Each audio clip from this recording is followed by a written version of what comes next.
اسم आज़म के बारे में एक निहायत खूबसूरत और सबक आमोज वाक़या।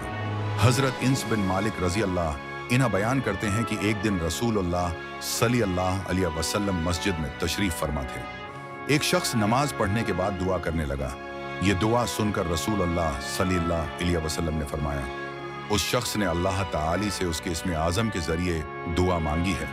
जब उस नाम से दुआ की जाए तो अल्लाह कबूल फरमाता है, और जब उस नाम के ज़रिए सवाल किया जाए तो अता फरमाता है। सुनन अबी दाऊद, जामा तिर्मिज़ी।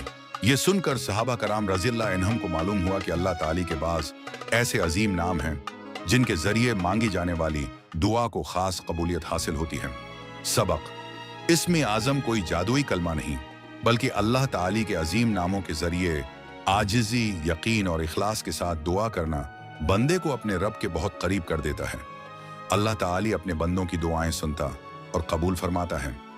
अल्लाह ताली हमें भी इखलास के साथ दुआ करने और अपने मुबारक नामों के ज़रिए उसे पुकारने की तौफीक अता फरमाए। आमीन।